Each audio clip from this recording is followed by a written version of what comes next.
strategic move that Eddie is making for AJ? Why are you not thinking, let's get him set up for kind of animal? if That was years and years and years ago. Like, Clarissa is a way different fighter from when she was back in. Thanks to those joining me live, and to those that will be joining me on our defenses that she's had to have recently. You know, she's pulled people. All right, what's going on, everybody? Welcome to another edition of the Roundtable about tribalism.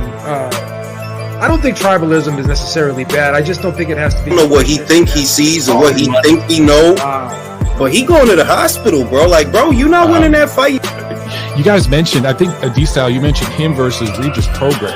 I'd love, that sounds like a... I don't need you, you know, and PBC and others, in my opinion, it's like, oh, this is my guy. Like, there's a relationship. Flat out, it's tough, and we call box, and we go to the end of the round, and then... That would say, what do you mean by acting black? That's a fair question, but a participant of trash talk knows. And they're announcing a fight 3-4 months from now, and he ain't gonna fight. I bet you anything, he's not gonna fight somebody as good as John Ryder.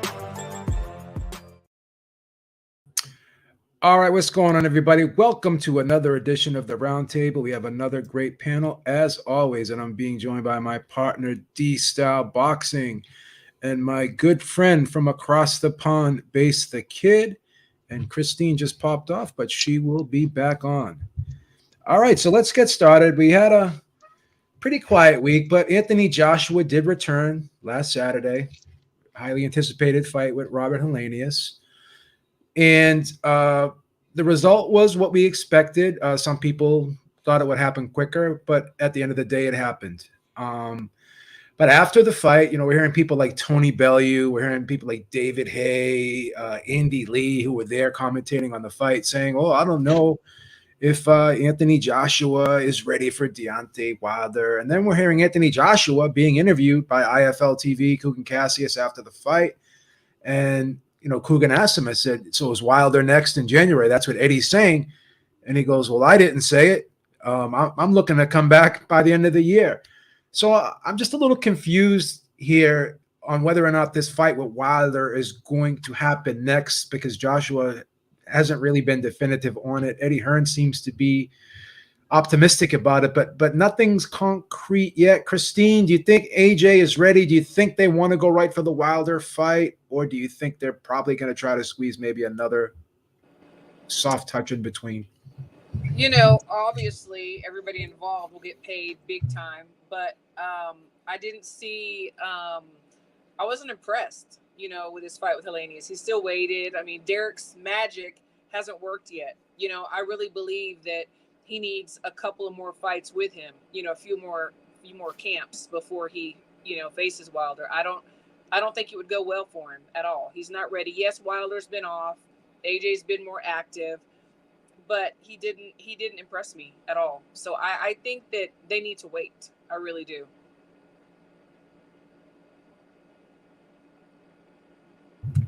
D-Style, do you think that a couple more fights would serve Anthony Joshua well, or do you think at this point it is what it is? It is what it is. He is who he is. That's it. Like what I just don't. First of all, if it's against Wilder, Wilder's fought less than him. Wilder's fought 1 minute, and before that he got his ass beat by Tyson Fury. So you're more prepared and sharp than him. And guess what? He's only had like only one victory with his new trainer, Malik Scott, okay, who doesn't have a history training anybody else, and he only fought for 30 seconds. So if you're not prepared, what makes you think he's prepared? Yeah. Like you've had your tune-ups, like you know what I mean? Now, granted, if Anthony Joshua feels, look, I don't give a shit what anybody thinks, I want to have more fights, then he should just do the more fights. Like, you know what I mean? Regardless of what I think or anybody else thinks. No one's going to stop him from doing it if that's what he wants to do. We need to wait another 6 months, another year for the Wilder fight, and it is what it is. He's going to do it his way. You know what I mean? He's not a world title. He's not a world title holder. He's not a world champion. He's not holding up any division. So I would fully support him if that's what he wants to do. But does he need it? Is it a good reason to delay the fight? In my opinion, no. I think he can do the fight. I don't think the outcome will be any different if he has 2-3 more fights whatsoever. But if he feels he needs it, hey, go ahead. All right. But that's the one point I do want to make sure people understand. Like, people talk about the guy like he's a title holder and he's holding up a division or something. And let's not forget Tyson Fury is fighting an MMA fighter while being heavyweight champion of the world. And we have individuals trying to criticize Joshua in the same fashion when Joshua is not a title holder. And when Joshua was champion, he was fighting Usyk, right? He fought him twice, right? So I just want to make sure people understand that. Wilder, same boat. Not a champion. He's not holding anything up. Neither guy is. If we get it late this year, early next year, or we got to wait another year from now to do it, then it kind of is what it is. We're going to get it when they're both ready to do it. All right. I will say this. I think I know who's going to win. But I've given it some thought, though. And Anthony Joshua's in this fight. I don't favor him to beat Wilder, but he's in it. And one main component is it's actually better for Joshua to do it later this year or early next year because Wilder's been very, very inactive.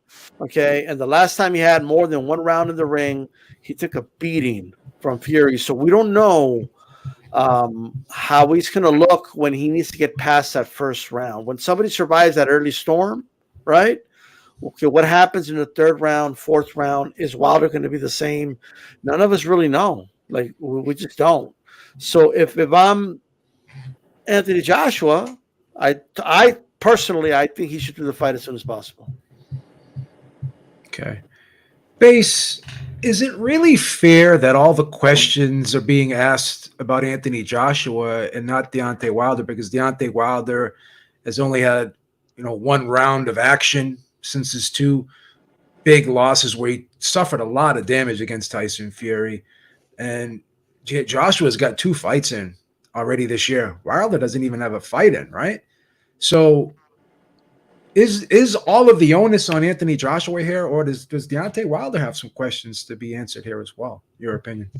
Well, yes and no. I mean, is it fair? I would say kind of. And the reason I will say it's kind of fair is because with Deontay Wilder, we know what we're getting. He hasn't changed since his professional debut up until now. If anything, the only thing he's changed is a little bit more sharp with the right hand and the delivery mechanism he uses to obviously land it. Outside of that, the boxing skills haven't really changed. The defense hasn't changed. His mannerisms haven't changed. He's the same person. So, with all due respect to him, he knows who he is. He's not trying to change that. He might be sharpening 1 or 2 things, whereas Anthony Joshua is trying to reinvent the wheel. And at this point, it's like, well, the wheel was fine as it was before. It's always been the same method. You're trying to create a hovercraft with technology that doesn't quite have that capability yet. And because of that, you're stuck between styles to a degree. You're hesitating, looking for perfect opportunities when before you used to create those opportunities yourself. And you're doing this whole sweet science hit and not get hit thing, but you're being hit more than you were hit before. So all of that is me thinking, no, you probably need 1 or 2 more, just because at least to say, okay, whatever Derek is teaching you, like, it becomes second nature now. Because I can still see you thinking about things in the ring or having to work to this perfect game plan that you and Derek have devised. And when the game plan ain't working, you're stuck. Similar thing with Usyk. Whatever your game plan was in the first one, when they try outbox, you couldn't change it up. In the second one, your game plan was to be a bit more aggressive. And when he stopped you from doing that, there was no change because there's no ability to adjust on the fly. So if you're gonna have to be that way and essentially be like a much bigger Errol Spence, for instance, you're gonna have to, number 1, get that activity in, but number 2, it's gotta be natural to you, like it is to Errol. So I wouldn't begrudge him having another fight, because just to get more sort of rounds in the bank and figure out things, but it's got to be against opponents that ultimately are the same dimensions and frame as Deontay Wilder, if that's where you're going in. Now, I do give him a lot more of a chance against Wilder than most people. I would still technically pick him to beat Wilder for the pure factors Wilder's never fought someone as quick as Joshua, who can hit as hard as Joshua. And I don't believe in Wilder's chin, quite frankly.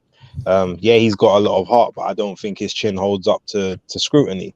So Joshua's in that fight, but the difference is if he backs Wilder up, whereas if Joshua was to be backed up, Wilder, you know, he will sort of go into a defensive mode, try and get out of the way, and then figure out what to do next, or try and figure out. Whereas Wilder is very much he'll throw something out there just to say, get away from me, get off me. And that's where Joshua could end up getting clipped. And that's the difference between their fight and flight mentality. Wilder's going to try and fight you off erratically, and Joshua is going to, you know, basically give up his real estate.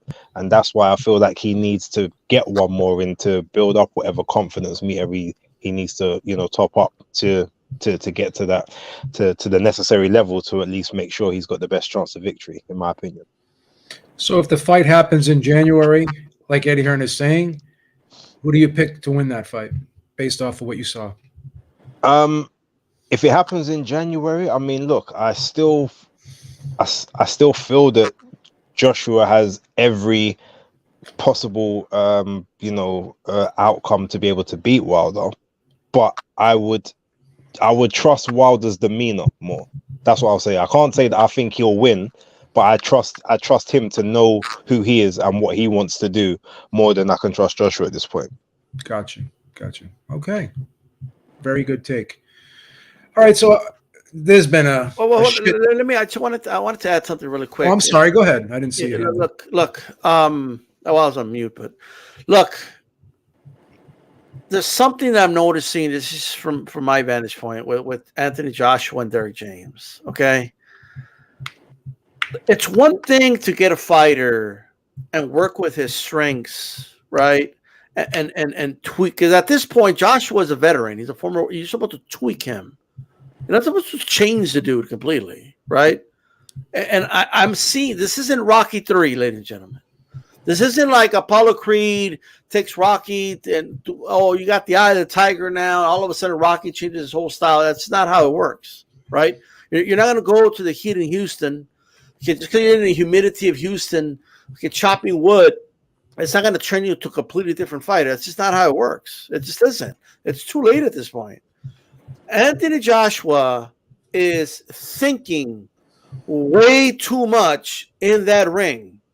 He's asking way too many questions in the corner. He is being given too many detailed instructions when this stuff should already be done. You should be locked and loaded. And one thing I noticed about Joshua, he came out a couple weeks or months ago. I wasted all this time with McCracken. He didn't teach me defense the way Derek James taught me defense. And I had this conversation with you, Beeb, and I asked you off record, and I'll mention it now, kind of to make a point, and I'll present it to the audience.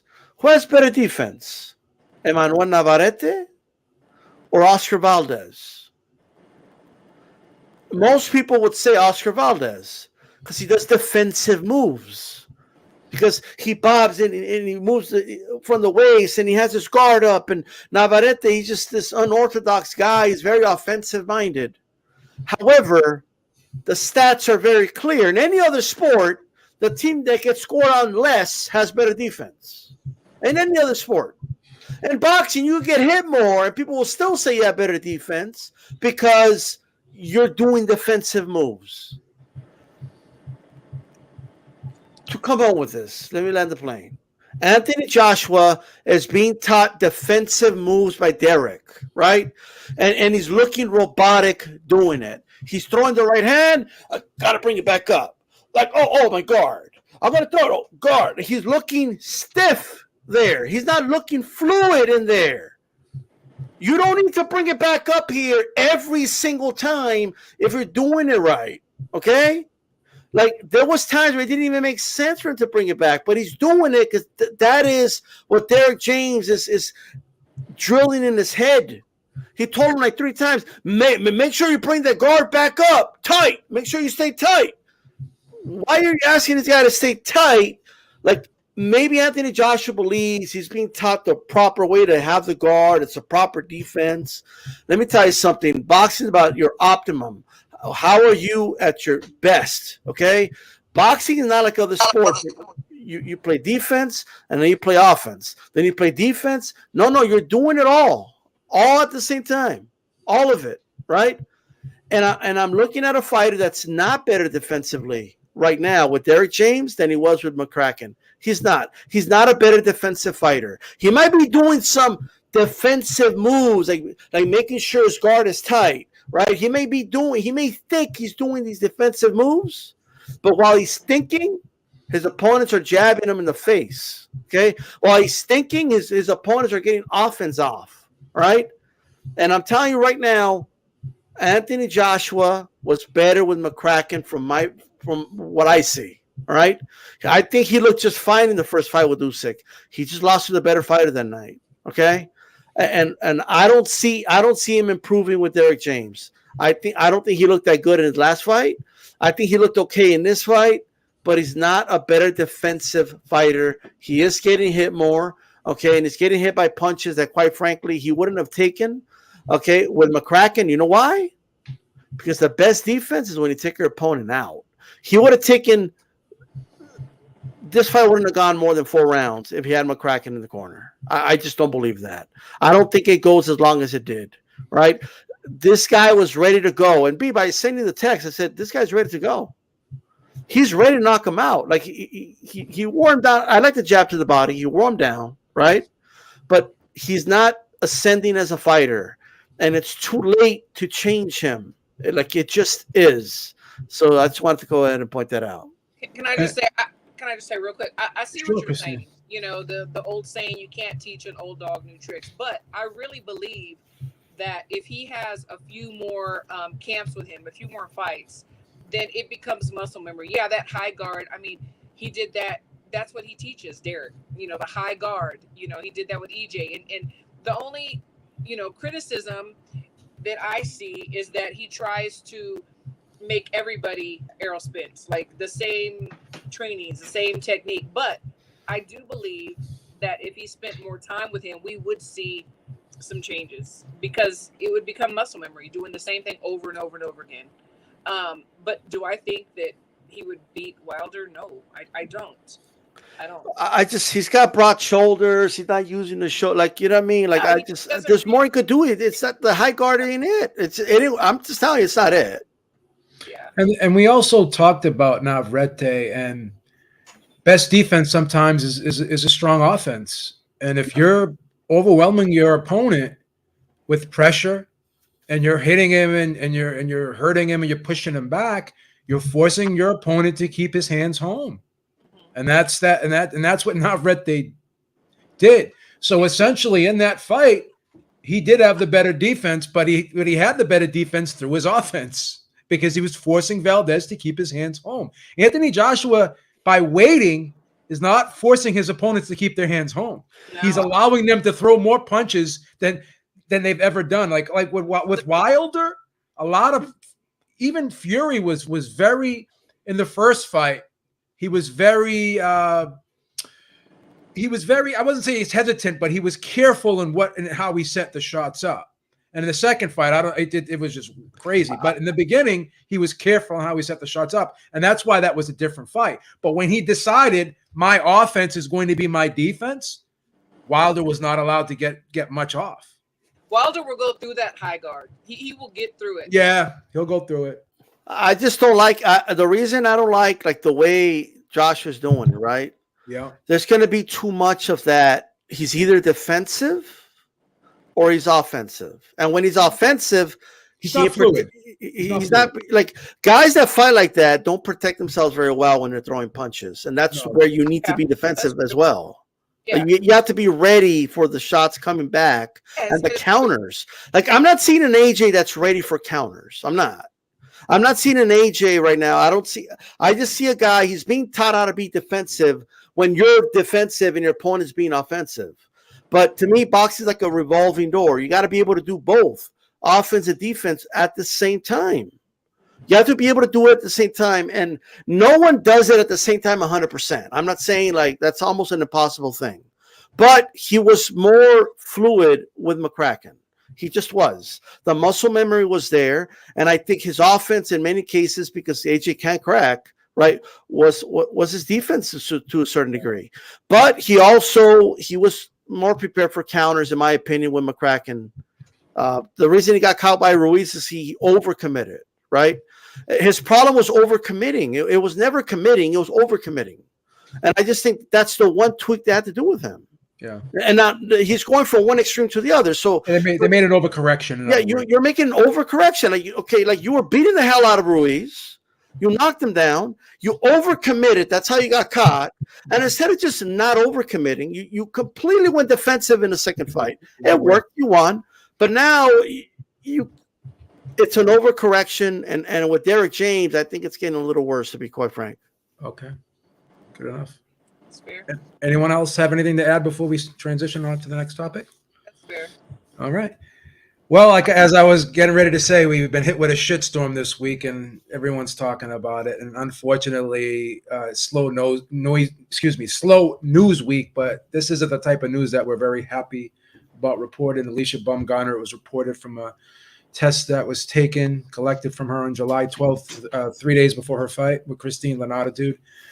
She tested positive for 2 banned substances, and everyone's up in arms about why did these results take so long to come back. And I talked about this earlier, and I posted it on Twitter.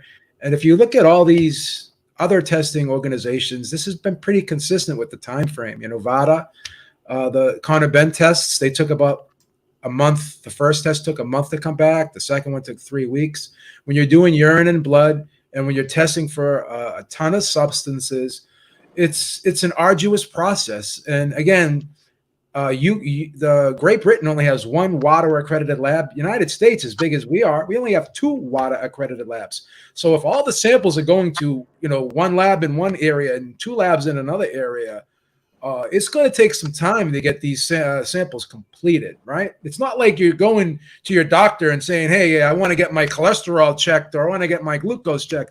That's one thing they're looking for. These people are looking for a whole array of things. So this is going to take time. So I'm willing to let the process play out. Base, you think people are all jumping the gun a little bit and just drawing their conclusions too quickly here with Alicia? They always do. I obviously, jokingly, but not jokingly, I've been on Twitter and my Instagram and other places, innocent. Purely because at this point in time, as far as I'm concerned, until you go through the process and you get found guilty outside of, contamination and, there is no possible other way how either it's in your system or in your sample, because let's not forget, if it's a case of it's in your system, that's one thing. If we find out, okay, contamination is something, then you have that as, okay, well, clearly there was a mess up somewhere. But like, if she's guilty, I will, as much as she's one of my favorite female fighters, I will, say what I need to say, and I will condemn as appropriate.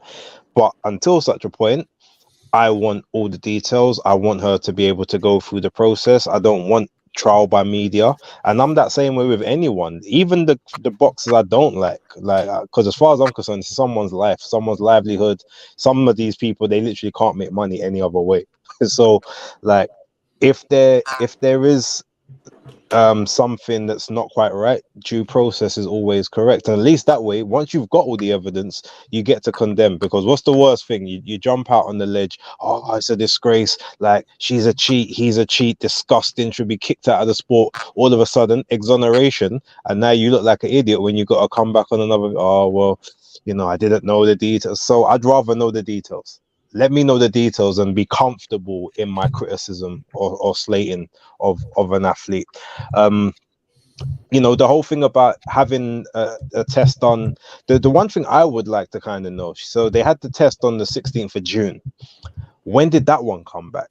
That would be interesting, because obviously they say that one was clear, but did that come back literally like just the day or like 3 days before the following test was done? Did it come back the day of the fight? Like, I would want to know the time frame for that one.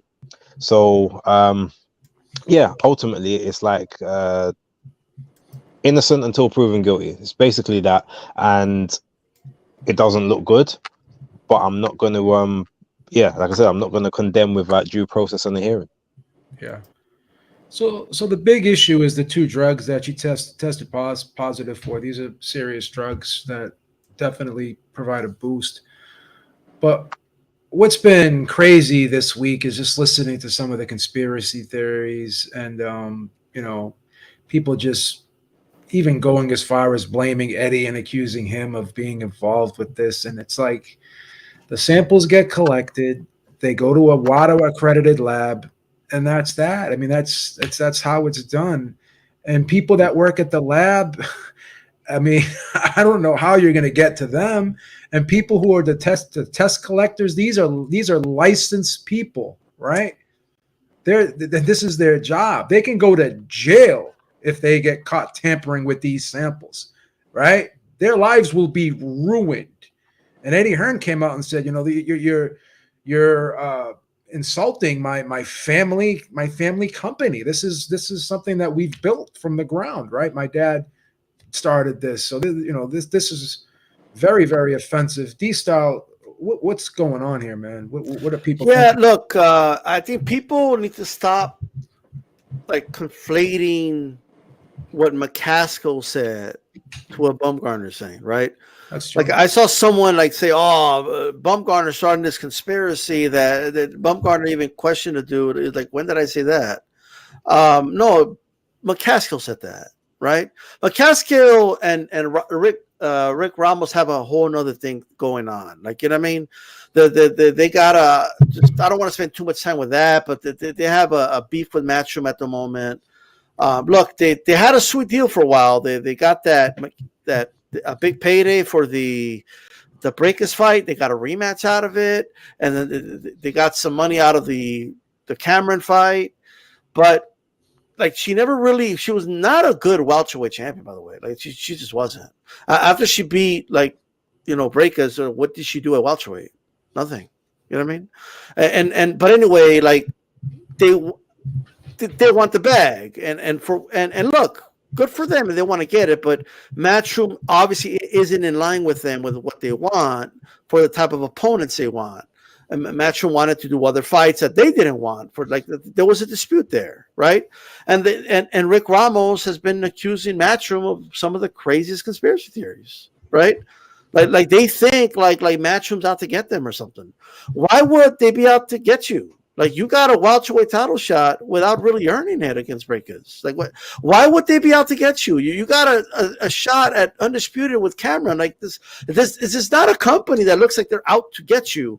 Maybe they have disagreements with what you believe is your market value and or something like that, right? And that you all got to settle that. But coming up with these conspiracies, they hold up this drug, and look, I like Jermell Charlo, Christine. I'm sorry, but I mean, he's telling us yesterday on your show that he heard, and it sounded ridiculous then. And I'm going to say no, it sounds like a ridiculous conspiracy. The conspiracy basically is that they'll pop you dirty and withhold it on you unless you resign with them a long-term deal, right? Or they're going to release it, to ruin your reputation, so you're not going to resign with Matchroom. That is insane. I'm sorry, that is another level shit. It'll be more believable if he was doing that with Anthony Joshua, or if he didn't do that with Canelo. Canelo had one fight. Do you think he's going to do that with Baumgardner? And this is, by the way, the company that distributed the testing or whatever, right? They do the PGA. Drug-free sport. PGA, NBA, all levels of MLB, NFL. Are you kidding me? You think that they're gonna do that? They're gonna collude with this Englishman, this English promoter, right? They're gonna collude. They're gonna conspire, and ruin everything they got because Eddie really he wants to sign this chick fighter to a long-term contract. I'm sorry. Whoa. I'm sorry. That's insane. And for Alycia, not Alycia, Baumgardner didn't say that, by the way, and I want to make sure people understand that. For McCaskill to say that on the boxing, shout out to the boxing, and shout out to Ness for pressing her and basically making her say it instead of alluding to it, okay? That is absolute asinine. Like, you have lost your damn mind to even suggest that. So I just wanted to put that out there, okay? As far as the testing, I will say this. It's not looking good, but I'm going to stay very firm in saying this. She and every fighter has a right to present their case, right? She also has a right for the facts to come out, right? You never know. We might hear some shit we never heard of before, and she's cleared. You never know, right? So we have to let the facts come out, all right? But I will say this. What I've heard so far doesn't do it for me. I'm sorry. This is God-given. It's not like designated to me, okay? I was born to do this. Doesn't do it for me. She's a good person. I trust her. Doesn't do it for me. If you know dudes that never covered Alycia until her mayor fight are putting out videos, and you follow her career, you would know that she wouldn't do this because she's the type of person that works hard for what she has. Like, all that doesn't mean shit to me. None of it.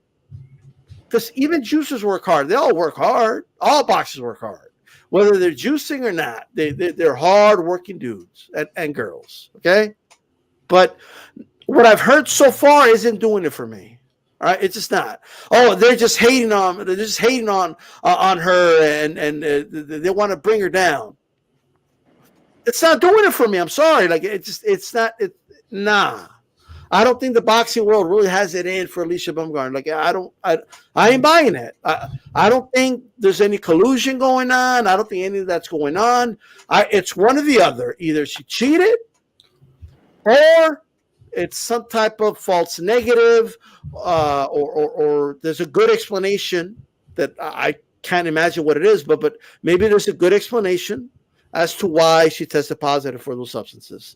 It's gonna be a hard one for me. But I need to just give her the opportunity. But I need to hear more. I just haven't heard, as of right now, as we stand, August 17th, 5:37 Mountain Time, I have not heard anything that makes me say, oh, yeah, she's innocent. Nothing. I haven't heard anything at all, right? So that's all I want to say at the moment, because I don't have anything else to add besides that.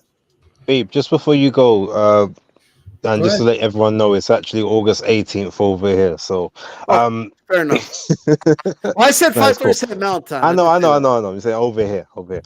Hey, so that's why you're here, man. You're here for a reason. Go ahead. I know. Don't worry, I'm not tired today, so that's good. At least you get some energy. But listen, one thing you said, like, so there's one WADA accredited lab in the UK. There's two in the US, right? So there's a lot of comings and goings and all that stuff. Yes. Do you think at any point there could be an issue with, like, not even so much the necessarily intentional contamination, but even sterilization, like not sterilizing things properly to get all of these tests done and dusted? Do you think that could be happening? In your opinion? What I was concerned about, and again, I'm not trying to get on VADA, but the reason why I attack VADA is because everyone thinks they're the greatest of all time. But the problem I get on VADA with is, yes, you can question the collection process. It's very plausible to question that. I should say reasonable is the correct word to use there. It's very reasonable, because when you're dealing with someone like VADA, who's not very heavily funded, like USADA's got, like Christine will tell you, they send a team down there with the drug collection officers. So if you're not heavily funded and you don't have the manpower, then there may be some issues with the collection, right? One time, I guess, again, this is what Brandon Rio said, that they had someone come up, right, to collect the sample, and they didn't have the sample kit with them, and he had to pee in a glass, and then the sample kit didn't come back till 20 minutes later. So my issues with VADA is because they're not heavily funded, because they don't have a lot of experience like USADA doing it, and they haven't really worked with a lot of other sports. The only sport that they really work with is boxing. And then again, I'm sorry to say it, but I don't like the whole Victor Conti thing either. That bothers me. He's out there shaming people if you're not taking VADA, and then everyone's like, VADA is better than everybody else. But all of these organizations are basically they're sending all the samples to the same labs. So VADA's not catching people. USADA's not catching people. You know who's catching people, Base? The labs are catching people. So that's it is. So that's an excellent question. You could question the collectors. Could question the collectors. And again, if they're the cheapest, they're the cheapest, they're the cheapest. I don't like using something that's the cheapest. My dad used to always say, don't buy the cheapest. You don't have to buy the most expensive thing, but don't buy the cheapest thing. Try to find something in the middle, right? And that's always been my concern with VADA. And I don't like the fact that they don't follow the WADA protocol. Now, these two drugs, these are out of competition regardless. These two drugs are not acceptable by anybody. So but the whole thing with Valdez and it was just ridiculous. But that is an outstanding question. So yes, if you aren't heavily funded and you don't have the proper amount of collectors, they're called DCOs, drug collection officers or officials, I should say. If you don't have enough of those, right, then you can have some issues with the collection. All right, that's a great question, Christine. Like I said, we talked about this. You're familiar with this with your athletes. Your athletes use USADA, and you can vouch for what USADA does, and they say how efficient you've seen them be with your athletes. I mean, oh yeah, USADA is on it. I mean, they're on it, and we have to. The athletes have whereabouts that they have to say. I'm going to my grandma's house. It doesn't matter where in the world they are. USADA will just show up at any time.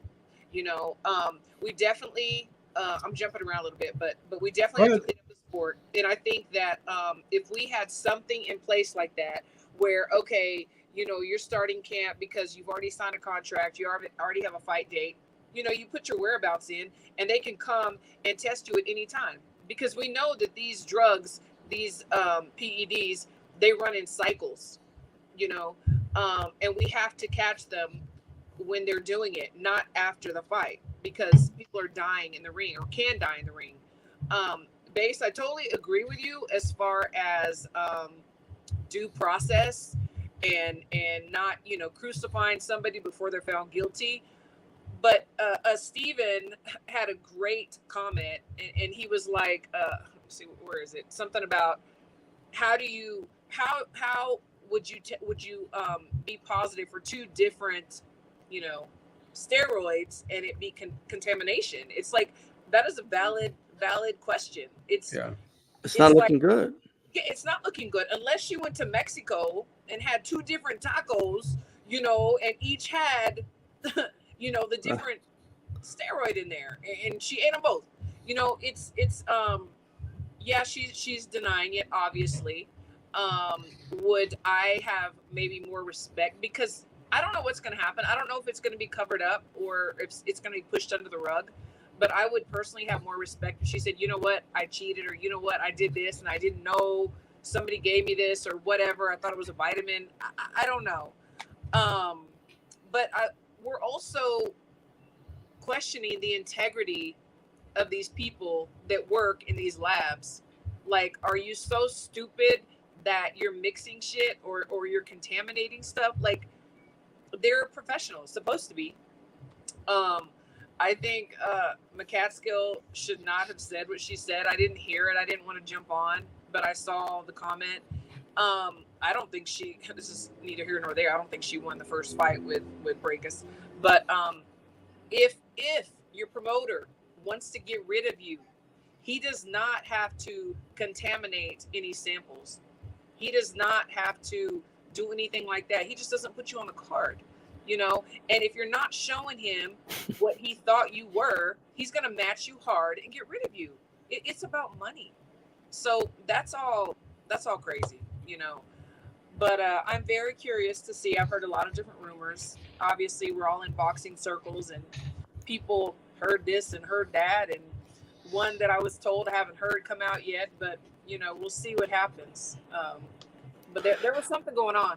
That's for sure. I just want to state real quick. I wasn't trying to question anyone's integrity from the labs. I was just maintaining, if there's only 3 labs and they're that busy, could there be issues with maybe sterilization not being done correctly? There could be issues. I would be more concerned with the collectors, because what happens, Base, is the samples are sealed when they do get to the labs.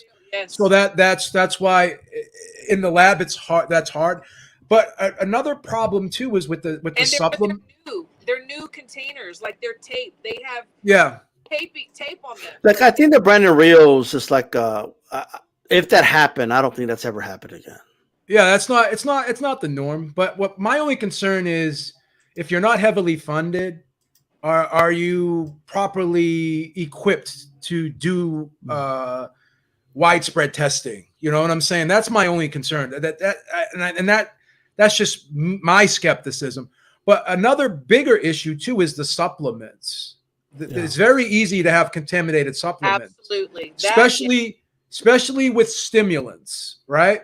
And that's why when you see trace amounts of certain stimulants in, a lot of these cases scream of contaminated supplements. And they've done a study. Vox is a website. They did a study and they looked at government records and they were they just did a random test and they found that 850 supplements contained they were tainted with illegal substances. And there's a stimulant called DMAA that Brandon Rios tested positive for. And that substance was in 100 supplements in trace amounts. So this is why I don't like when everything gets painted with a broad brush. And Victor Conti's out here saying crazy stuff about, I'm trying to remember what it was. It was with the Brandon Rios situation, and he was kind of like dragging his name under the bus. And Brandon Rios more than likely took Jack 3D or an energy drink, and there was a little bit of that in there. And I'm not trying to make light of it. But when you have a guy like Victor Conti blowing this out of proportion, synephrine is 10 times more powerful than clenbuterol. No, it's not, because whenever synephrine is in a supplement, it's stacked with other stimulants. Clenbuterol is taken by itself. I mean, I'm not proud of this, but I've taken clenbuterol before, and I felt like my heart was going to friggin' jump out of my chest. So when he starts lying about things because he's trying to sensationalize the test results so he can say, see, look what VADA did. I mean, it's not a coincidence that all these people that are signed up to this clean boxing program, they're wearing snack shirts and snack hats and they're using his supplements. So I don't want to get too deep in the weeds with this, but that's why I'm skeptical of VADA. I do want to address something. I want to address something that I've been noticing. Okay, I don't know what it's almost like people start celebrating when a fighter gets caught. Yes. Okay. Yes. And what are y'all celebrating? Like one of our athletes got caught. Like, it's not good news. Like, it's not like I don't like, especially for the women. I mean, yeah, this is not good for the sport. It's not good. Like, but people get excited because we caught a cheater, and then like they're jumping to conclusions. And I'm with you, Christina. It doesn't look good. I'm just saying, let's just wait a little bit for the facts to come out. But let me ask you this. I just need to say this: people don't keep the same energy, right? Every fighter that tests positive, I always keep the same energy. Hey, let's wait for the facts to come out. I always say that, right? But I saw a lot of the same people that as soon as the story of Valdez came out, Valdez, he's a cheater, he's using steroids. But now they're like, oh no, Alicia wouldn't do that. She's innocent. I know she's innocent because I trust her and I love her. Like okay, whatever, right? Maybe I'm exaggerating, but. Like you're not exaggerating. learn your lesson then. Now you know why you need to wait for the facts to come out. Because when it's one of your favorite fighters, right? You're gonna look ridiculous saying, I ain't gonna believe it no matter what. I see people saying they're not gonna believe the results, no matter what it is. That is ridiculous. I'm sorry. Right? But you wanted to crucify Valdez for a stimulant. All right. So if you're gonna be hardcore about it, and you're being hardcore about it with Alicia, at least you're consistent, okay? At least you're consistent, right?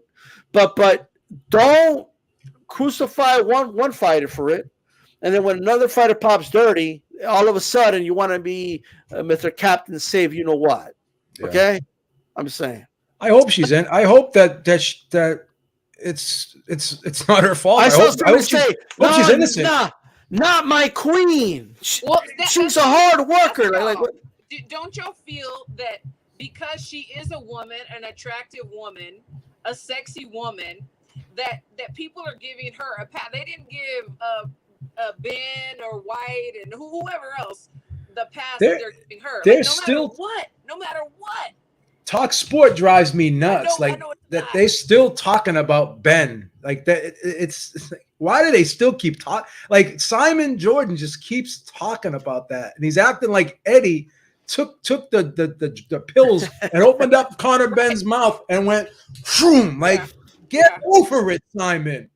I mean, Eddie said he may. I mean, again, I've criticized Eddie in the past, but let me just say this. No one's done more for women's boxing in the last 10 years than Eddie Hearn. We have to at least admit that, at least on a professional level. So for someone to criticize Eddie Hearn on the way he's handling, his female fighters, to me, that's absurd. I mean, I gotta keep it a buck. I mean, I get on Eddie a lot. I get on Eddie a lot. In this world, Beeb, look, in this world, there's people that are always late and people that are always too damn early. I like to be on time. That's right. That's me. Okay. So like, and in this case, there are people that are too quick to pull the trigger and cheater, you're a cheater. Like, you know what I mean? Sometimes they're consistent, they're not. And then there's people that will make up conspiracies, like just to defend the fighter, right? Occam's razor. Usually the most simple explanation is what you follow. It is amazing to me if you believe the conspiracies that are out there. It's more likely that it's a contamination than Eddie Hearn colluding with the labs. Okay, it's just like I'm just saying. If anyone out there anyone who is saying that she's guilty right now, without all the facts coming out, right, without question, and you're not going to be convinced otherwise. Like there's people that they don't want to hear it about Canelo. Canelo give a hair follicle. They don't want to hear it, right? Like, no, he cheated. He's a cheater. He don't belong. There's a dude that doesn't have Canelo in his pound for pound because he's a cheater. He popped dirty. But he's on Twitter right now defending Alicia Baumgardner. That's my point. Right. Right. Stay consistent. Nobody should be pulling the trigger on her, okay? Before you take her to the gallows to get hung, all right? Let's wait for the facts to come out. That's number one. So don't be too trigger happy, right? Don't take it to the gallows, okay? But don't be throwing roses at her feet either. I know not you, Queen. I know you wouldn't do this. Right. This is God-given. Well, look, if you believe in God, He created everything, including everything in the periodic table. So even if she did take some, it's still God-given, okay? Okay. Yeah. Yeah. Larry's right. Very hard to defend 2 drugs on her positive test. Yeah, the disturbing thing is these 2 supplements you're not going to really find these 2 drugs, I should say. You're not going to find these 2 drugs like very often being tainted in supplements. That's one defense that's going to be hard to prove. The sample thing, I mean, the samples were contaminated. I don't know how they're going to prove that either. And for the dude in the chat, because I know what you're alluding to. D-Style, he doesn't want to see black people are doing it. There's people that aren't black saying it. All right? So if you want to race bait in the chat, you do it. How about that? Don't look for other people to race bait for you. You do it in the chat. You say, I think it's the black people do it. How about you say it? Because that's not what I'm saying. All right? So don't put words in my mouth. I know what you're alluding to. All right. There's a lot of thirsty dudes. There's a lot of thirsty dudes from all races out there. Dudes, okay, lighter than rice. Okay, defending her. So there's a lot of thirsty dudes out there, man. There's a lot of thirsty dudes out there. You know, and I will admit the one that said Queen was a black dude, but nonetheless, I'm just saying. B-Star, let Christine talk. That way, you know, and I talked about it. Mario actually reminded me of this. So I had noticed, and I'm not accusing her, but I had noticed a change. She's very cut, muscular, yes, but I had noticed a change in her physique as of late. Okay, and you know, usually she's known for gassing out in her fights, And when she fought Christina, she was on go the whole time. And you know what? I was like, you know what? Maybe she has a better strength and conditioning coach. Maybe she's in better shape. Maybe, you know, I didn't want to start thinking or whatever, you know, negatively, because I mean, she already thinks I'm a hater. And I'm not, especially being a woman, and she right now is the face. Well, she was the face and up and coming, and a lot of American women are wanting to get with, you know, with Eddie and be on his shows. So, you know, props to her. But I did notice some things, you know, and you do, but I don't know. We'll see. We'll see what happens, you know. And Christine, full disclosure, you're around athletes all day. All day. You see how the training process works, and you see them when where they start and where they finish, and how they look when they get in the ring. Absolutely. So you have an educated opinion. So let's just that's at why least I see those certain things. You can see things maybe that I can't see or anyone else could see. So I respect that. Thank you. Simple. All right, let's move on to the next topic. That was a hot one right there. Yes. Let D-Style, do you want to go grab a glass of water before we get to the next topic? D-Style, you're good. You're good. Okay. All right. So this is kind of interesting this week, and I found it funny because we're so used to seeing Jermell Charlo like with smoke coming out of his ears. He's always angry. Like he's the type of guy that goes to his mailbox to pick up the mail, and he's like snarling on his way to the mailbox. Like he's just angry all the time, right? Good morning, Jermell. Like, that's how he is, right? But at this press conference, he's all smiles. He's all happy. He's even complimenting Canelo. Wow, your English really got good, Canelo. Like he's like really friendly here. And I'm sitting there saying to myself, is this guy like just happy to be here, or is he really dialed in and focused for this fight?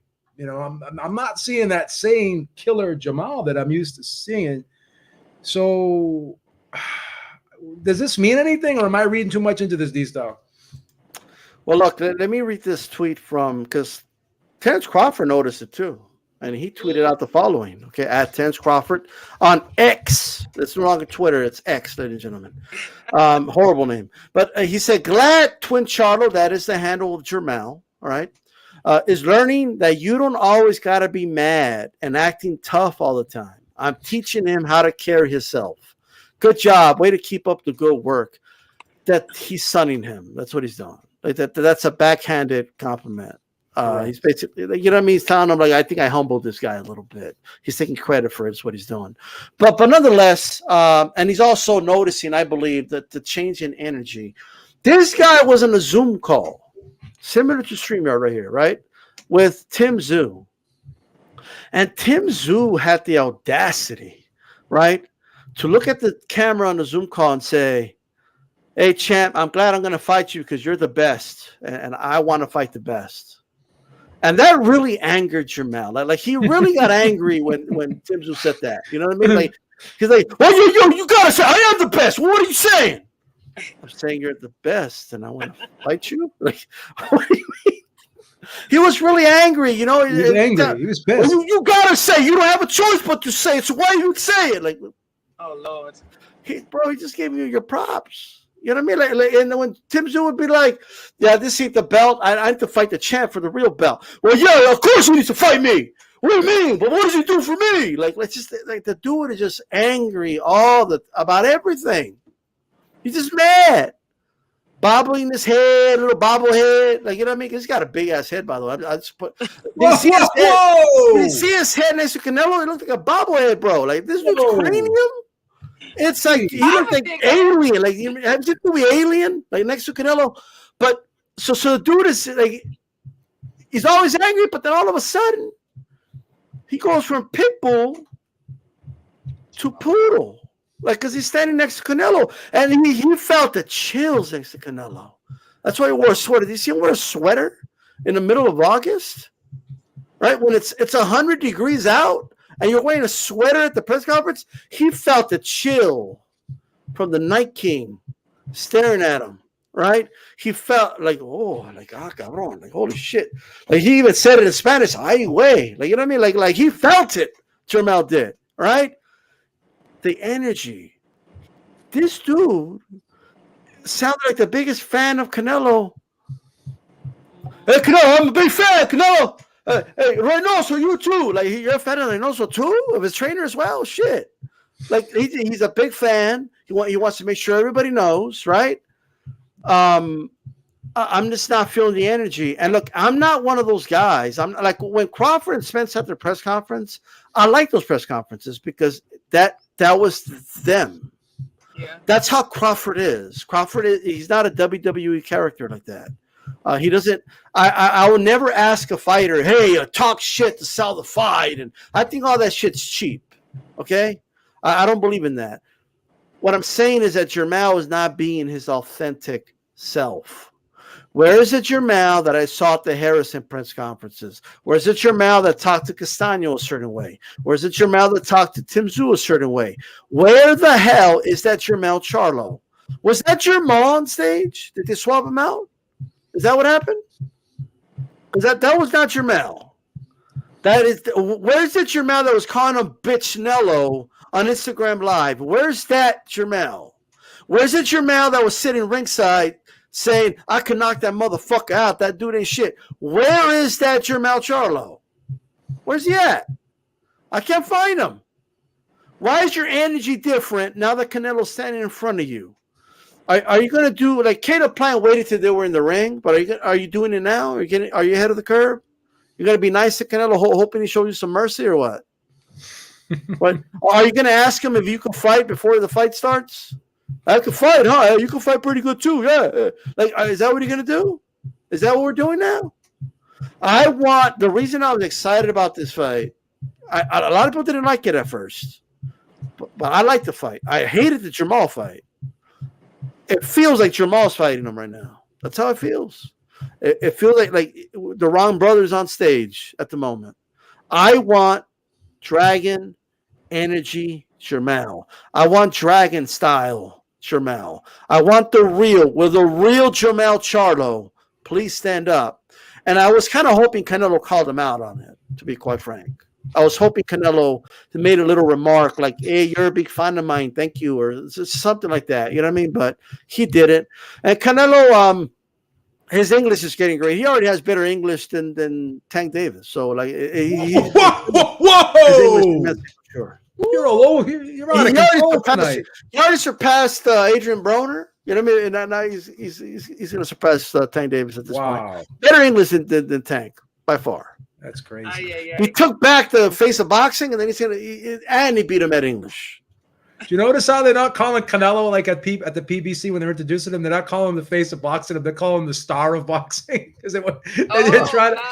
I didn't know that. Yeah, they're not. They don't. They want to kind of like keep Tank like in that position, like or at least in the back burner for some reason. That's funny.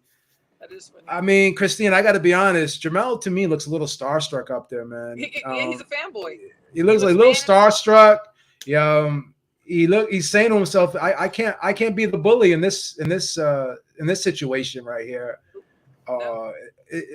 What's gonna happen? Is this gonna play into the fight at all? Do you think? It is gonna play into the fight. Absolutely. His mental needs to be right. He needs to not give anybody respect. He gave him too much respect. I respect him because he's giving you the biggest payday, whatever. You're facing a king. And then you just, 2 or 3 weeks ago, had another king telling you, you're next, bro. You're next. You know what I'm saying? So all that is on his mind. He has to look good. He has to. I mean, his brother, Errol Spence, just lost. People are starting to doubt Derek or criticize him. They are. He's got a lot of pressure on his back. And the pressure going into fighting Canelo, all that extra stuff, all the extra noise, that's not good. That's not good at all. I'm excited because I love when people have to eat a big old ass piece of humble pie. I do. I mean, I'm sorry. I love it. So I'm excited about this fight. Canelo's gonna do the business. And I know Bud's gonna be right there singing. You think he's gonna go to the fight? I mean, he might. He might. He should. Why not? I mean, he should go. He should go and sit in the crowd and like taunt them. Could you imagine like Canelo he's fighting Canelo and then like Tszyu, Crawford, like they're there like ringside. I love it. I would love that. I mean, I'm just saying. Yeah, I think that would be fabulous. But he was definitely fanning over him. It was kind of weird, kind of like really whatever. Little man love. A little man love.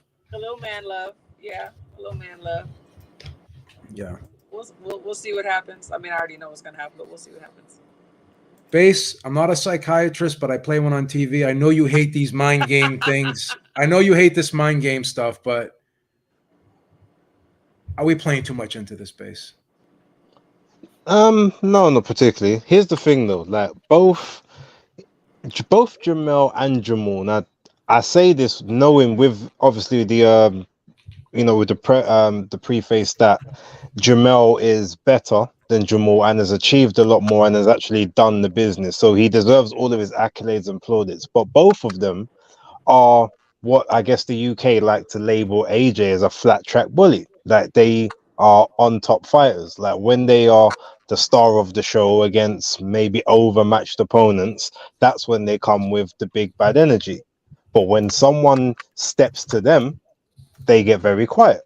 Same thing happened with Danny Jacobs and Jermell. Obviously, Caleb Plant, David Benavidez, all mostly with Jermell, but Jermell is in and around at these times as well, and he's not exactly chirping and barking up either. So to me, it's just one of those things where it's very easy to be, the big bad twin Charlo online or on a camera and get amped up in your living room when the other person's on the other side of a Zoom screen. But when you got a person in front of you that they get active, they put in work, they put people down, it's like, okay, well, I don't really want to piss him off because I've seen how that works with other people. I've seen what he did with Billy Joe Saunders. I've seen what he done with Caleb Plant. Like I've even seen what he does to the people that he likes or that he thinks is all right. Like, you got Callum Smith busted up his arm. Like for fun. Oh, your arm's hurting, isn't it? Just having a joke with him while he's punching up his arm in the ring. And this is people that he actually doesn't have a problem with. So if you go in there and run your mouth, get active and bitch Canelo and blah, blah, blah, well, like I said, Canelo has a vindictive side and he does put it out there when he's when it's time. He like John Ryder busted up his face. Like so I think Jermell was just realizing that, like, I guess the real strategy here is to be calm and respectful, because at least that way that gives him more of an opportunity to have a boxing match rather than a fight. That's kind of how I see it. But yeah, ultimately, like I said, but I feel like both of them are like that. They bark loud behind the fence, so to speak, but then in front of you, it's a whole different story. That's what I've seen from every instance where there's been an altercation. But I could be wrong. I don't see everything. I'm not over there. But if anyone wants to tell me different, please do. Oh, it's good assessment. Good assessment. Well, I'd be scared of what Canelo's gonna like that. That's fine. And I think that's what Crawford is sensing. That you're acting a little different now, dude. Like, gotcha. The same. So Steven Espinosa was at that press conference, and he was being interviewed after the press conference, and he was asked about David Benavidez versus Demetrius Andrade, and he's pretty much indicated that fight was going to happen. And he was also asked if the winner of that could face Canelo next. And if everything plays out the way Espinosa is kind of implying that it could, that would be a great plan. But in this world of boxing, things don't always work out the way they're planned. So is this a likely outcome? And when all the dust is settled, right? Do you think Andrade will be there for Canelo, or do you think it'll be Benavidez? What do you think, Christine? I personally think it's going to be Benavidez. I do, and really, that's the fight we want to see. I'm not excited about Boo Boo. I think that honestly, though, if it was Boo Boo, he may give Canelo a little bit more problem, only because Canelo doesn't do well with boxers. and we know that Boo Boo is a boxer. But I think that between the two, Benavidez is definitely going to win. I just feel that, and we want to see that. We want to see Benavidez and Canelo. We've been asking for that. That's the fight we want to see. I'm very happy Boo Boo's getting this opportunity, but he's not somebody that gets my fire going.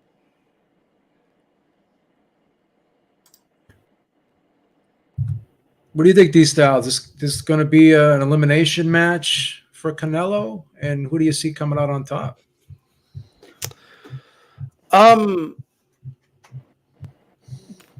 think Benavidez wins that fight. I have very little doubt he wins that fight. Actually, you never know. Obviously, they got to fight the fight. I don't know. I don't think anyone's going to watch it if they put it on pay-per-view, but I guess we'll see the highlights. We'll watch it then. But I hope they put it on Showtime at least. You want as many people as possible to see Benavidez, even if you take a loss financially because maybe they want too much money, but more eyeballs on Benavidez. That means, especially if he destroys Andrade, that's the guy that was calling out Canelo at the press conference, and Canelo told him you're a horrible fighter and whatever, right? Get out of here, man, like all that. So you want the public at large, right? Even some hardcore fans to say, hey, it's time you fight that dude, Canelo. Like, you know what I mean? That's the fight we want. Like, you want there to be some public pressure, right? And you're going to get more of that if more people watch him fight on Showtime. He'll be trending on Twitter. It'll be everywhere. Hashtag Mexican Monster. Hashtag David Benavidez.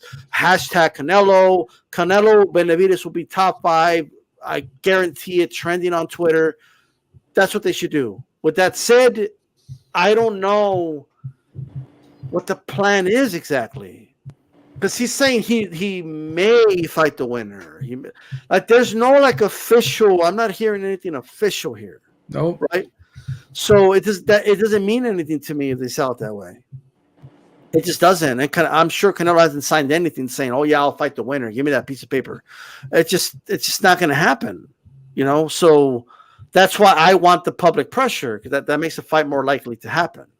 All right, but look, man. I personally think that if they do the Benavidez fight, it's going to be the last fight on the contract. I believe, right? They want it to be a fight where they could go out with a bang.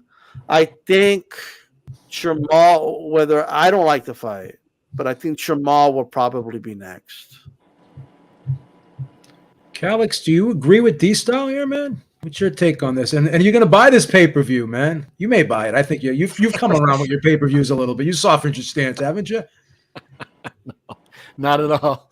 Okay. Look, on the surface, I actually like this fight because if Benavidez were to beat Plant and Andrade in the same year, that's a good year. It just is.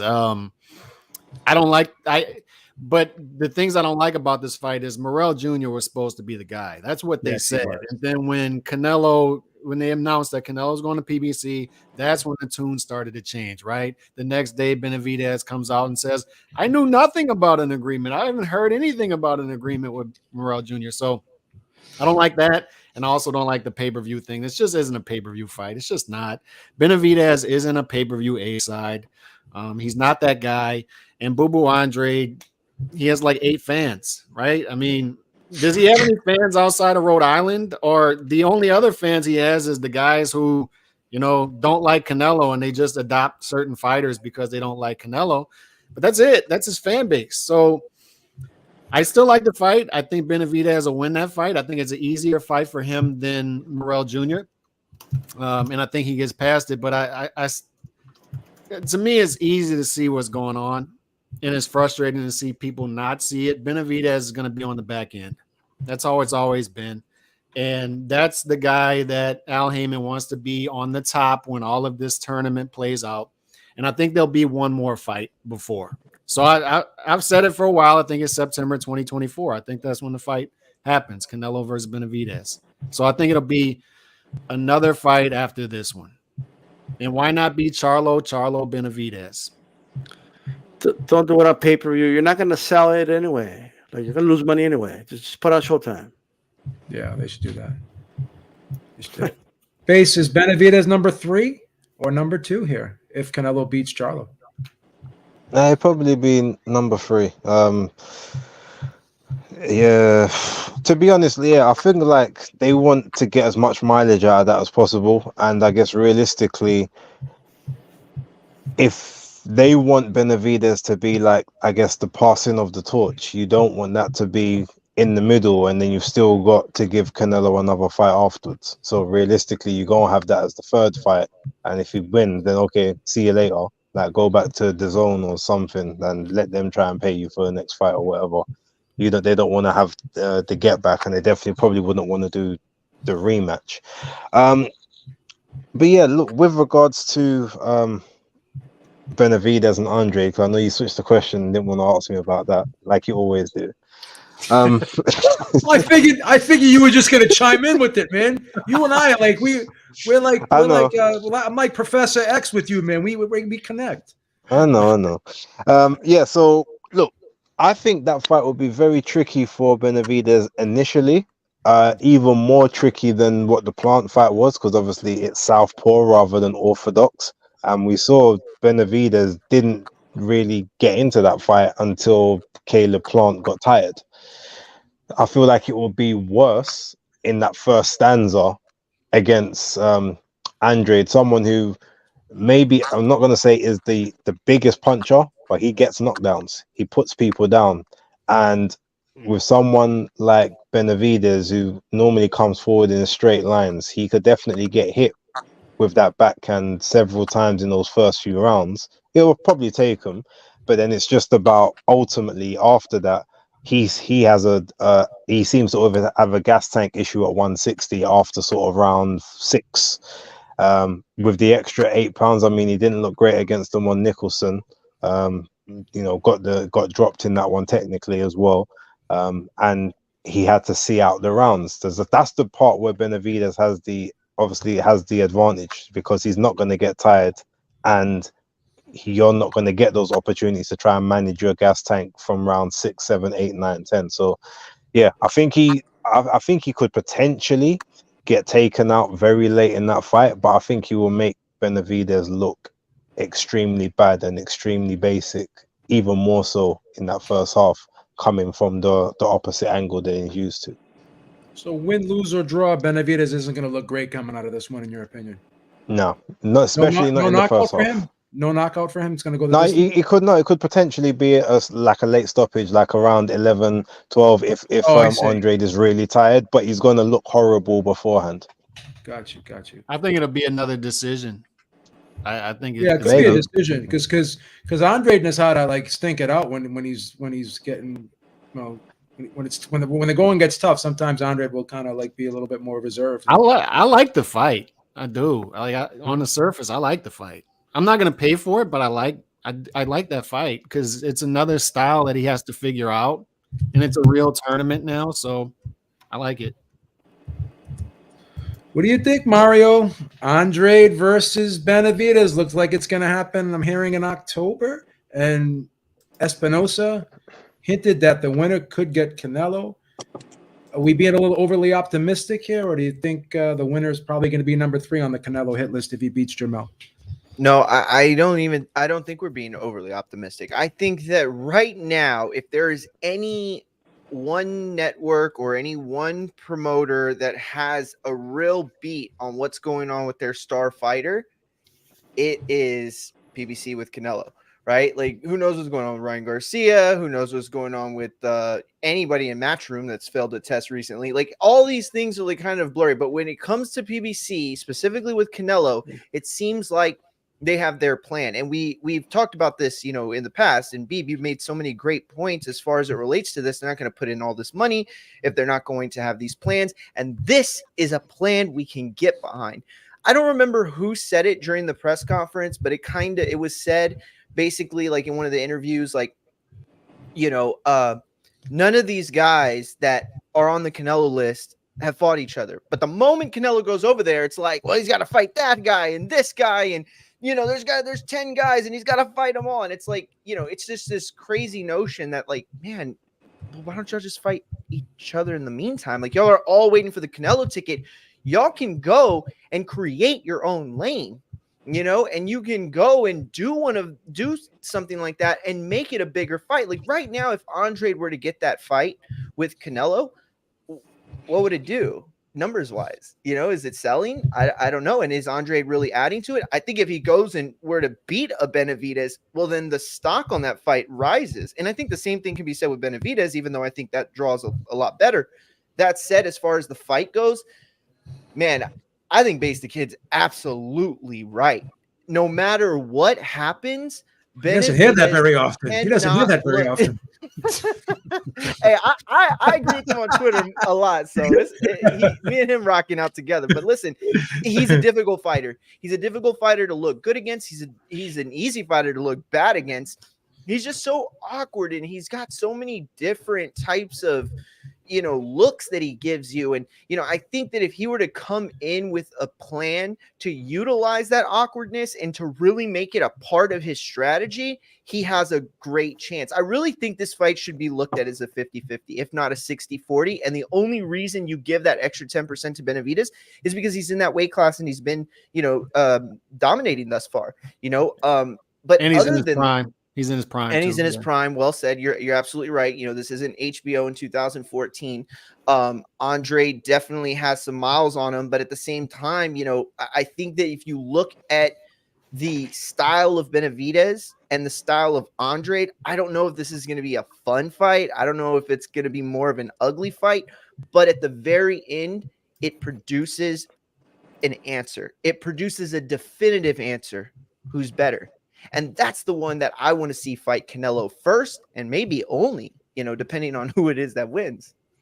Yeah, I want to piggyback off of something real quick. What Mario said is, I think the reason you're seeing the tournament start now, after Canelo signs the deal, is Al had to keep his fighters safe in order to have pawns to bring to the table in order to lure Canelo over for a multi-fight deal. He tried it last year, it wasn't successful. He had to do another year of keeping them safe, and then here it is. But he can only get so aggressive with this tournament. And that's why I think we see Andrade instead of Morrell Jr. stepping in.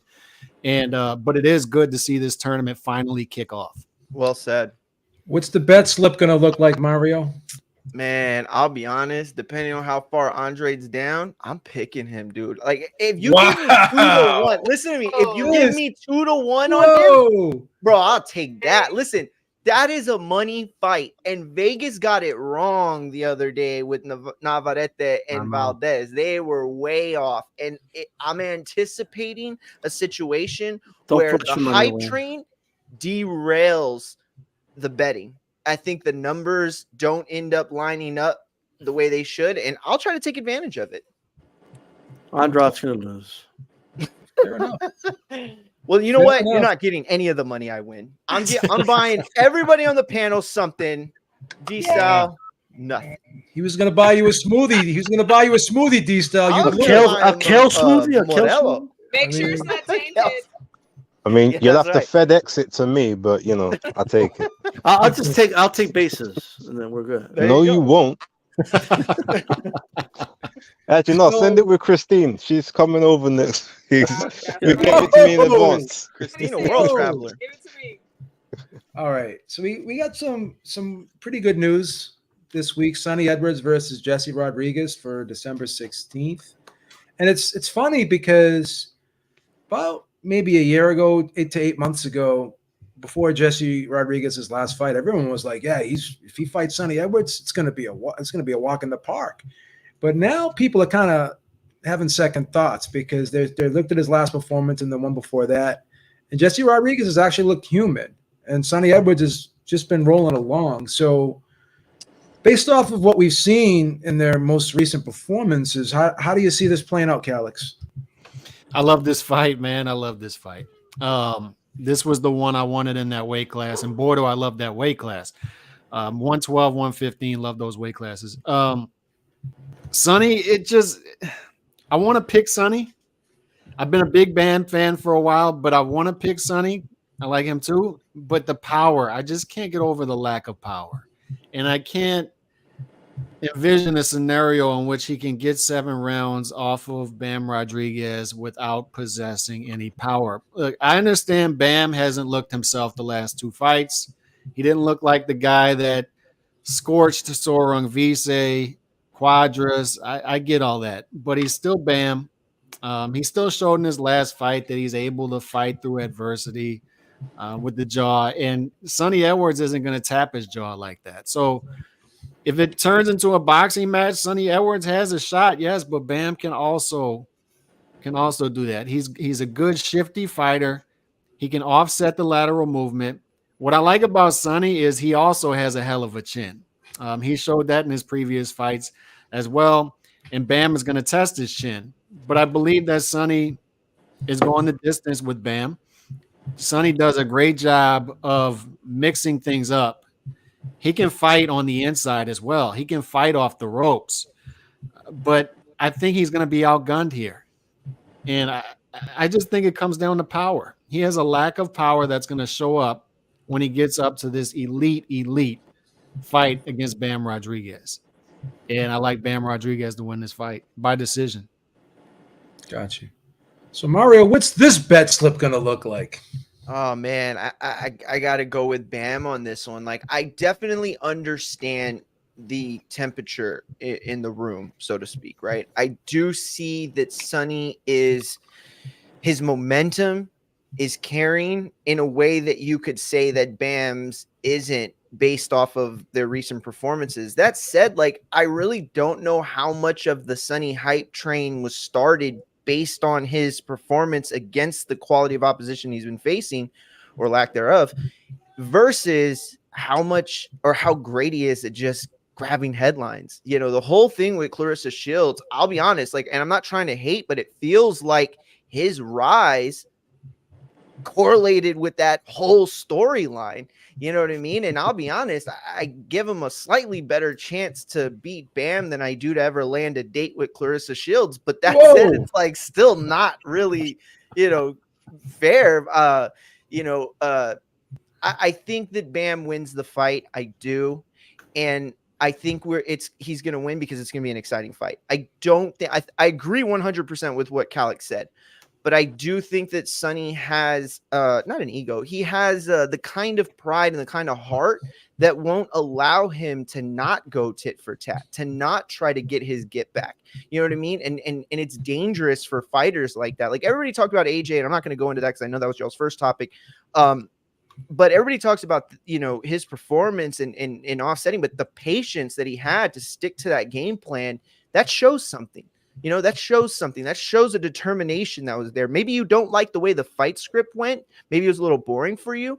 But for him to show that kind of patience, that's another level of ability. That's another level of skill set, that you rise up the ranks until you get to the elite class. I don't think that Sonny possesses that. Gotcha. Base, are you going to go with your countryman here, or what do you think about Jesse in this one? I don't know at this point. I mean, it's a great fight. I was at the press conference when they announced just after, well, it was just before it was signed, but they was talking about it. And I was saying that, why wouldn't you two want to fight the other 2 champions first, and then both of you come together for the undisputed? And they basically said, well, look, the other 2 champions don't want to fight. So if that's the case, we can't wait around. This is the best fight. The window opportunity is not there to expand and take time. This is the smaller divisions. The only way we're going to get noticed is by taking the harder fights, which I accept. Sonny has got a super elite level IQ and movement. Yes, he has an amateur level power, but I feel like he can offset that with the one thing about Sonny that I think is outside of obviously his IQ and movement is, for some reason, he can actually move for 12 rounds, even though he likes to sometimes sit on the ropes to either take breathers or to make the other person expend energy. He can move if he wants to and do essentially almost do like a quote unquote stink the joint out, but win comfortably in that manner. But the problem here is, if he goes on the ropes against Bam is smart enough to not just unload. He's smart enough to pick the options that one time when Sonny doesn't get this arm here or this arm by the chest or just under he can find ways around that guard. Bam doesn't look great coming forward. He's much better on the back foot, same as Sonny. So if Bam decided that he wanted to almost bait Sonny to come forward rather than to play defense all night, that could be an interesting match. But I guess in the effort of trying to push the pace and being in his own home country, he's probably going to try and push the pace and step forward and try to close the distance. The one thing that Bam definitely has outside of power, he matches him for IQ, matches him for movement, but I feel like he's also been in there overall with a higher level of competition, closer to being nearer their best than what Sonny has. Obviously, there was Alvarado, who was obviously a great champion down at light flyweight, but he has always been kind of light flyweight. He wasn't a natural flyweight. He was just smaller guy. So even though he had that power, and Sonny said, "Look, I felt those punches," it wasn't the same because it didn't quite carry as I guess maybe he thought it would at 112. But outside of that, obviously, Mittelani, who he won the title from, was towards the back end of his career. Great career, but it was towards the back end. Yes, Quadras and Wrong Versailles similar, but I reckon they probably still had a bit more in their tank. Plus, they were naturally bigger guys that Bam was going up against. So he's used to taking heavy shots from bigger guys. So I literally think he might just walk through Sonny's punches because I've taken much harder than what you're going to give me here, and just pin him down. So it's going to be one of those weird ones, but there's something I was going to say, but I'm not going to put it on this channel. But obviously, Sonny does have one thing. There is a commonality between myself and Sonny outside of us being countrymen, and that is an X factor which I can't overlook. Every time I overlook it, I seem to get it wrong. So I'm going to keep quiet on that one for the moment. But it's going to be a great fight. Damn, now I'm like so curious. The same zodiac sign or something? Can we get a hint? No, that's definitely not. It's not X-rated, is it? No. Cali's great. I just don't want it to be X-rated. You know what else is a key factor in this fight, real quick, is he's one of the few fighters, the handful of fighters in the sport who can switch. He can switch hit seamlessly, just like Bud. He can fight a southpaw if he has to. He can go back and forth easily. That's how he can give you different looks throughout the fight. Christine, Sonny Edwards has a very, very tricky style that Jesse Rodriguez probably hasn't seen in any of his fights. Could this be the kryptonite for him? What do you think? I personally don't think so, but I'm going to explain. Like, I love the fact they both have amateur background, which I love because to me that's very important. So they're very well prepared. Sonny is fighting for a date, and Bam is fighting for a legacy. I think this is going to be a really good fight. I agree with Base the Kid. Sonny doesn't have the power that Bam does. I think that this is going to be a very exciting fight. I can't think of anybody else that I'd want Bam to fight with right now, honestly. Sonny is very talented. He's going to do his thing. But I really think, I don't know if you said it, Calix, or what you thought it was going to go to decision. I think that Bam is going to stop him. I really do. And he shows up in big fights. This is a big fight. We've seen him, like he's gotten some criticism in his last few fights or whatever, but he always shows up to the big fights. And I really believe that he's going to step up and he's going to stop him. That's my prediction. D-Style. Is Jesse Rodriguez going to track down Sonny Edwards, cut off the ring, pin him on the ropes, and get this emphatic stoppage like Christine is saying? I don't even think he has to do that. I don't think he's at Bam's level. I just don't. When I see Sonny fight, I see a guy that's winning, and he's clearly winning. It's not like he hasn't had. I'm not saying these are split decisions but he was getting hit a lot by Alvarado, like a lot. He was getting hit in the last fight. And when he was getting hit, the announcers dismissed it by saying, "Oh, Edwards, he could make this a lot easier on himself, but he's deciding to get hit." Like, shut up. Ain't nobody decided to get hit. He's getting hit. Give credit to the guy landing the fucking punches, not to the one getting hit. I have no idea what this obsession nowadays is, right? And Sonny Edwards fights defensively. You know, people overstate when people miss punches against them, and they understate when he gets hit. Like, that's just the truth. The dude he fought, okay, the last guy he fought, right? Campos. Sonny Edwards walked up to him, knocked his hat off, and said, "Whoa, what's up?" And like he stepped up to him. I'm like, "Okay, Sonny, all right. You're gonna show him what's up, right?" Yeah. And then what does Sonny do? He fights on his back foot in the fight, and he runs around the ring. And this guy tracks him down. The dude was like I forgot what it was, like 15-1, 20-1 underdog, and you're letting this dude chase you around like he's Jerry and you're Tom, okay? Or no, you're Jerry and he's Tom. Like I just don't understand. Why is he the road? Why are you acting like? Why are you meeping around the damn ring? Meep. What are we doing here? That's not going to work against Bam. It's not going to work. Bam ain't going to chase you around the ring, right? Bam's not going to chase you. Bam's going to box you. That's what Bam's going to do. If that means he's going to cut off the ring because you don't want to engage, that's what he'll do. But at some point, you're going to fall behind and you're going to have to do something. You're going to have to step up. You're going to step to Sonny, to Bam, that is. And I honestly believe that this will not be a close fight. I honestly believe that Bam Rodriguez will easily win this fight. I think he will hurt him. I think he's a better body puncher. I think he's a better mid-range boxer. And I disagree with Calix. While he does switch hit, it's nothing like Crawford. I'm sorry. Like just because you switch hit, it doesn't mean you're doing it at the level of Crawford. Like right now, Crawford is the number one welterweight in the planet from the southpaw stance. The second best welterweight on the planet from the right stance is Crawford.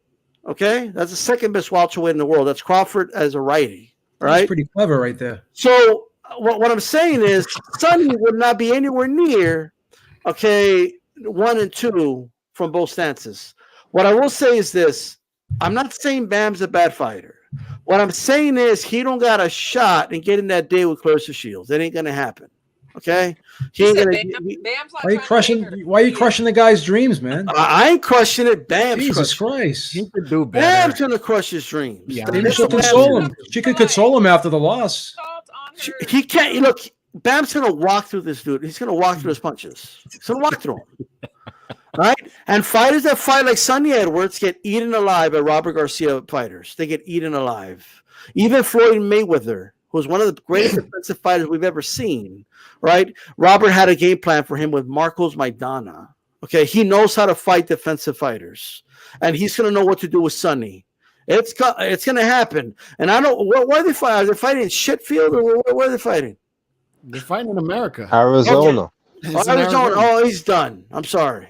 You know what? If it's in Arizona, I'm there. I'm going to be there. If that's a 6-hour drive, I'm there. Cap. That's Arizona, I will be there.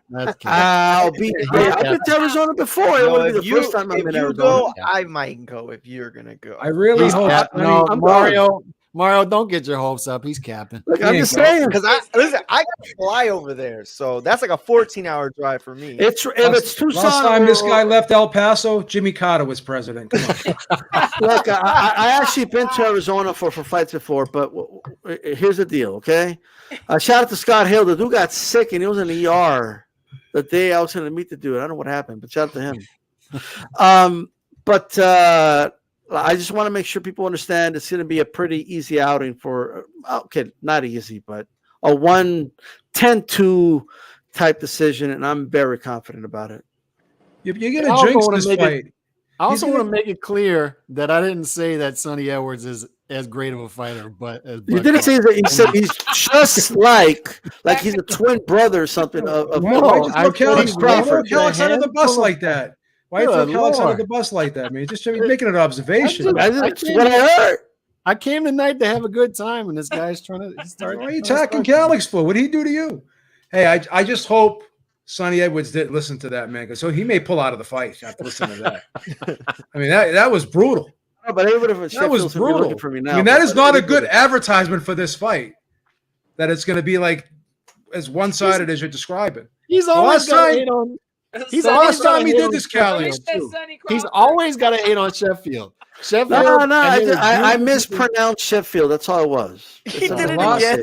It was his accent. It was his accent. It was my accent. The last time why you discriminating did this, against me for my accent? Like, what's going on right now? I mean, it's just obvious how you said it. I mean, you just said it. I mean, there's nothing wrong with having your accent the way it is. Don't be ashamed of your accent. It's just making an observation like you did with Calix. For sure. But the last time you did this, and I don't want to throw salt in the wound, was when Sandro Martin was fighting Teofimo Lopez, and won. Yeah, he won by the hair of a rat's ass. Yeah. He won, right? And you said it was going to be the most one-sided fight. So you're putting the D-style jinx on this fight. I'm just letting you know. Okay. I'm letting you know what you're doing right now. Yep. Bam Rodriguez doesn't have baby mama drama and all that other weird shit. Oh, here we go now. Come on. Please. We had the baby mama drama when you made the prediction. You saw why I was that confident, okay, when you saw what happened to Tater, right? Oh, no. We're not doing that. I'm just saying, you know he's capable of doing that to Martin. I'll tell you that right now. Did you pick Taylor? He's capable of getting knocked down twice and not having both of them counted as well. Because just going to put that out but there. you picked Taylor in that fight, so it doesn't count. I'm talking about his capabilities in the ring. That's not going to erase what you did on that show. Come on. The margin of error. It will not be erased. It's on YouTube forever. We're never going to forget that. We're going to keep reminding you about that. That's funny. All right. So I heard Tszyu being interviewed too. I was reading an article, and he's saying he's targeting Brian Mendoza next. And to me, this is a very risky fight because after the Charlo Canelo fight, he's going to be the full WBO champion, and it would make sense to me to probably take maybe not a tune-up fight, but maybe a little bit of a lesser fight, and wait for Crawford. My opinion. Base is shaking his head. We're gonna get to him. I know he's chomping at the bit here. We'll let him get in there pretty soon. But yeah, I mean, why jeopardize a big money fight with Crawford? Or I don't think Charlo's coming back down, but that Crawford fight could be a big money fight based off of Crawford's really gotten raised his profile. So I don't know. I know Brian Mendoza is the interim WBC champ, but this guy's been known to upset the apple cart. D-style, am I off on this? But let me just before you go, let me just say thank you. Tony Boswell said, smash the like button and show support. Thank you so much. Go ahead, Dave. Really quick, I guess here's some shit, Antonio. I don't like San Antonio anyway. Whoa! Enough with this vitriol. Enough with the vitriol tonight. I didn't say it. He said like the Catman said it. But check it out. That's just not how. Look, the way like Tim Tszyu, and you could see it with Nikita Tszyu right now, right? The way they're being brought up. They've already gone through the whole like development and tune-ups, and they're 4-rounders, 6-rounders, 10-rounders, and then like they've already done all that. Like he's ready to just go. Like, you know what I mean? He wants to fight the best available fighters. Like that's the way it is. Brian Mendoza is a good fighter. Did the unexpected. I don't think anyone here, including myself, picked him to beat the Towering Inferno, right? But he pulled it off. I don't know who would pick him in a rematch in that fight, but nonetheless, he won. He gave Rick Ramos a really good fight as well. Ramos won that fight. By the way, Ramos going to be fighting Lubin more likely on the undercard of the Canelo fight. I think that's a great fight. Looking forward to that one. But I think it's a good fight. And Brian Mendoza is the interim WBC. So guess what? Something comes with it. You get a unification out of it. You know what I mean? And with Jermell, the moment, at least at WBO, I don't know about anybody, the other sanctioned bodies, but the moment the bell rings, right? That's it. He's no longer undisputed champion. So he's going to put himself in really good position to, at the very least, be an interim champion or an interim and WBO champion, right? In that fight. So I think it's a good fight. It's also a style that it's going to be exciting to watch. I think Tszyu wins by mid-round stoppage myself. It is a risky fight, right? For sure. He may pull the upset, but don't forget he's with Ismael Salas, who, for whatever reason, pulls up rabbits out of his hat. Like he does it, right? So I'm sure Ismael Salas is going to be studying Tszyu a lot, and I'm sure they're going to have a game plan. But I would still favor Tszyu, and this is why I like Tszyu. This is why I'm a fan of Tszyu, because he takes on the best available opponents. This is why. If Tszyu starts taking on easy touches, right, I'm going to question, like, what's wrong with the dude? That's not Tszyu. That's not how he moves. That's not how he operates. That's not how he talks. He walks the walk. He's showing it. Right? People said he was stupid for doing the Tony Harrison fight when he had. Why are you doing that fight when you have undisputed right there? Well, you obviously never had it right there. That's number one, right? But he's moving how he's moving, and I think Ocampo, whether it was intended as a tune-up or not, ended up being a tune-up. So why is he going to get another tune-up? You know, so I like the fight. I like the fight, and I think it's a good move. Base, you don't see much risk here, huh? By the way, you were shaking your head. Do you think this is a good fight for him? Yeah, no, it's a really good fight. I mean, there's risk in it, but D-Style hit it nail on the head. He obviously thought exact same thing as me. If you remember when Mauricio Suleiman was on that Broadway Joe, and he said basically, quote unquote, the WBC interim champ can unify with other belts and other sanctioning bodies. So technically, if we all think that Jermell Charlo ain't coming back down, that's a unification.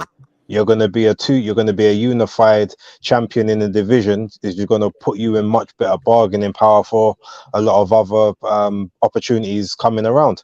So yeah, it's a great fight in that sense. If you can't get the biggest fight at that particular point, then you do the unification, and then once you have that, then you can do the Crawford fight, because Crawford's definitely going to go to 154, whether it's for an initial rematch with Errol and then whatever else.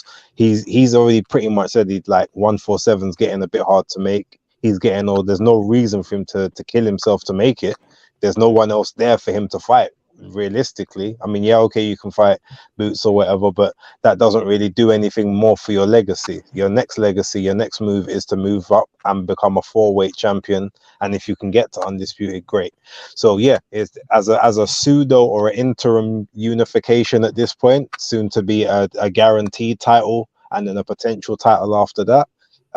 It's the perfect fight at the perfect time, and credit to Tszyu for taking the proper fights and showing the other boxers the type of fights he's supposed to be in. Not saying it's the greatest opponent ever, but it's a credible opponent, and that's what you need to be doing, this, and keeping yourself sharp and keeping yourself active.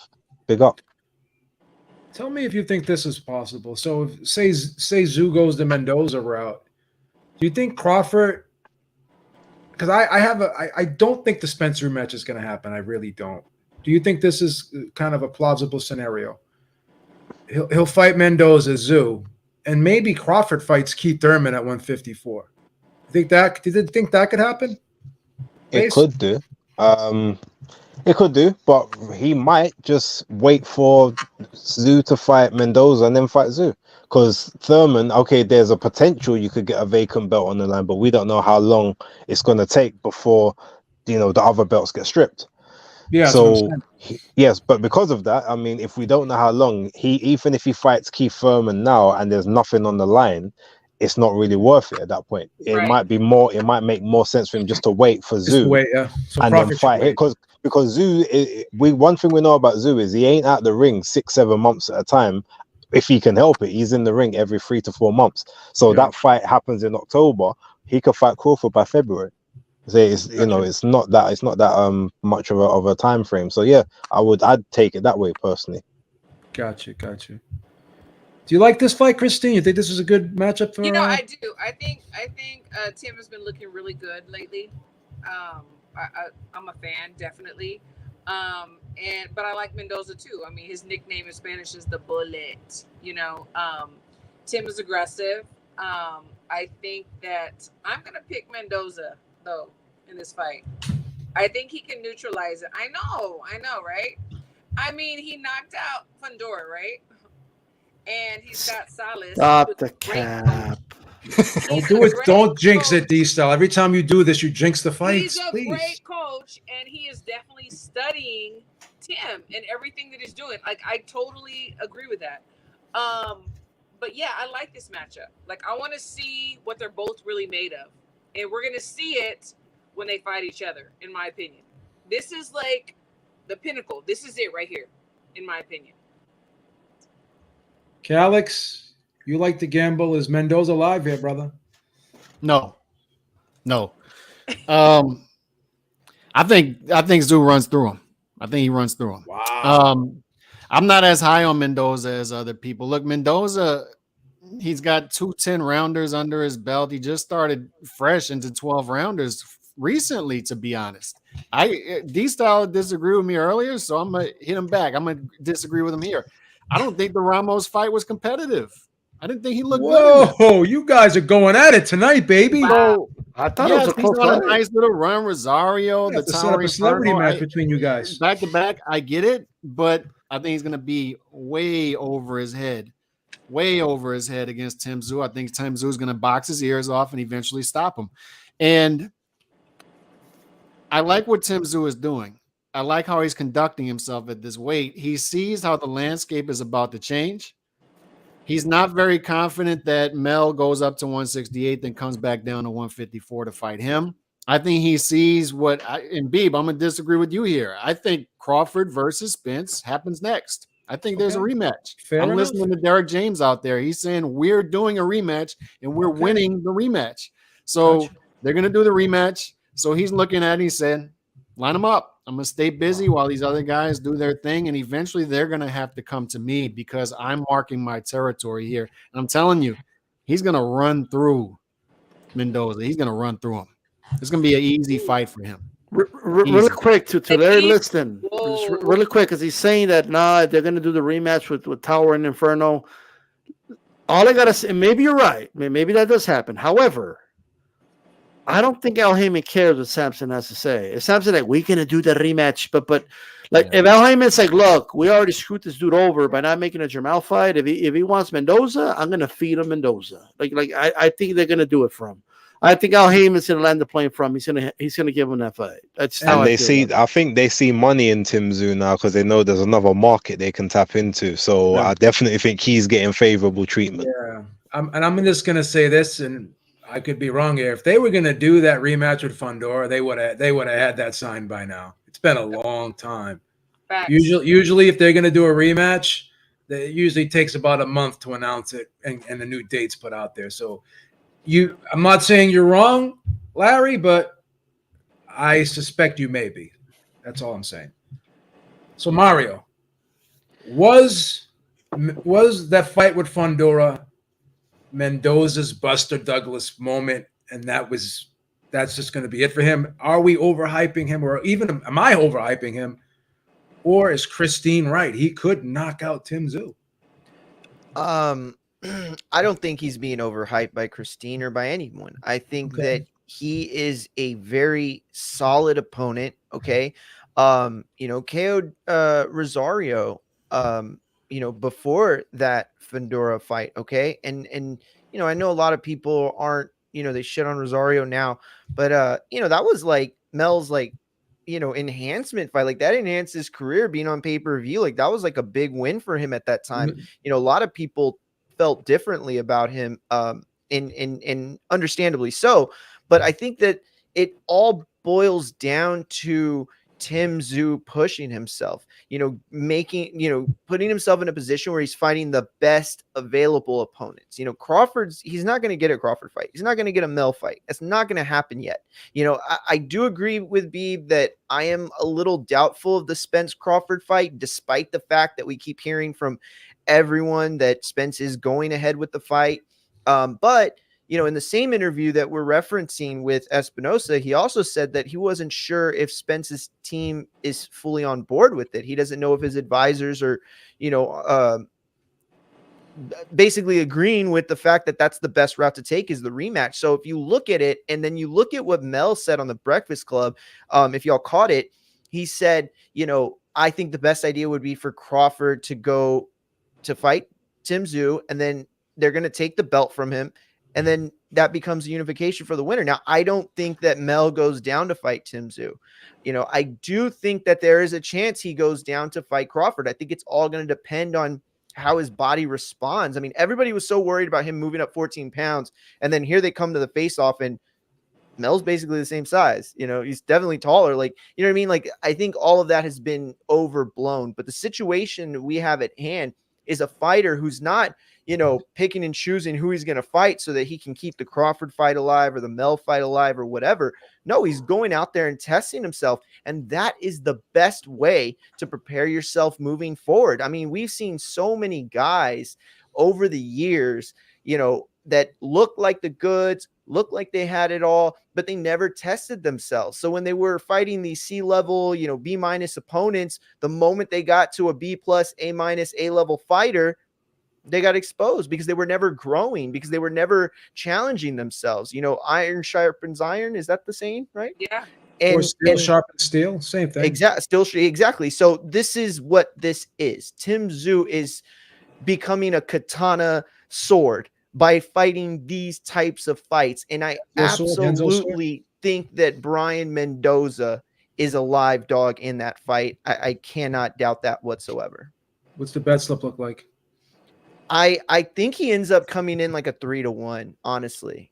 And I'll take that too. Value play for you? I'll take that value play. Hell yeah, dude. Listen, Brian Mendoza, the best fights to bet on are the ones where you have that dog, where you have that guy that will be there in the later rounds doing something. The worst thing to have is like the Spence, Crawford fight, where you think that the guy can be outskilled, and you see he's getting outskilled, and then what does he have left in those championship rounds? We saw that it was nothing, that Spence had to offer against Crawford. I don't think that's going to be something we're going to say in the Mendoza fight.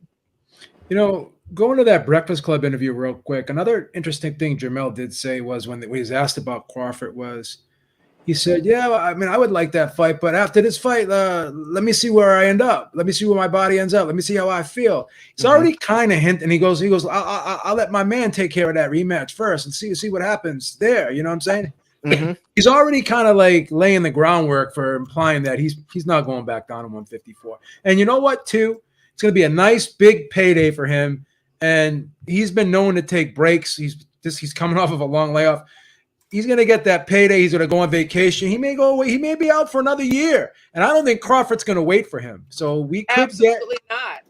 Absolutely. Yeah, Crawford's not going to wait for him. So Crawford could fight Tszyu. Like he could wait for Tszyu. Like I think you suggested that he may wait for Tszyu. That could be a great move. Or he could fight. I like the Thurman fight that you said. I like that. I like that too. He could fight Thurman just to stay busy, and then fight Tim later in the year. Mm-hmm. You know what I mean? He could fight Thurman maybe at the end of this year or the beginning of next. Tim could get that Mendoza fight in towards the end of this year, right? And then in maybe the summertime, him and Crawford could get it on. And at that time, when all the smoke is cleared, maybe Tim will be elevated to full WBC champion if he were to beat Mendoza, right? And get that interim belt. So he'll have 2 belts. Then Crawford can fight Tszyu for 2 of the belts. And start his journey for undisputed at 154. So, it's a lot of great things could happen in these next 6 to 8 months or a year coming up. So we'll see. Yeah. Well, thank you, everyone. This was a great show. Thank you to everyone on the panel. Thank you especially for Base for staying up so late, because I know what time is it over there, Base? Like 1 o'clock in the morning or 2 o'clock? 2 o'clock, coming up to 2. Oh my gosh. Base, you're a trooper. We're gonna give you the MVP. Maybe I'll email you. I'll send you a nice free Ringside Reporter T-shirt if you want. But Danny's gonna take the MVP next week when he does it out of Poland. So it's kind of. You can email me. You can email me. You can message me your address on Twitter if you want, and I promise you I won't dox it. And I want to thank everybody. I find it funny you say Twitter like you ain't got my phone number, but it's I'm sorry, that's right. Base, you know what? I forgot. I got send it to my WhatsApp. I'm sorry, Base. I forgot I had your WhatsApp. Base, No I'm worries. having a bad day. You know, I'm all over the page. all jokes aside, I love doing this show, and I love being, around knowledgeable people. Calix, you #1, Mario. I've been watching you since the Boxing Voice days, so big up. Christine, obviously I met you on this show, and I keep in contact. We had our little fun and games over Alycia and Michaela. It's all good. Every now and then. And yeah, D-Style and Beeb, I love it here. So I'll always stay up when I can. So I appreciate you having me as always. Appreciate you. And it's funny because when I messaged Danny this week, I didn't check my WhatsApp message, and he told me he was busy, but he wants to come on next week. So I already sent like Danny the link and the topics, but I'm just out of it today. I'm sorry, man. This is what happens when you're 54, man. It ain't funny when you're on the other side. Oh, you're of a it. spring chicken. Yeah, I'm on the other side of it. I lived more years than I got left. But anyways, I want to thank everyone. Thank you guys. Thank the chat, and we will see you next week on D-Star Boxing's channel. Everyone have a great night. Thank you so much. Peace, people. Have a good one. Peace. Go sick.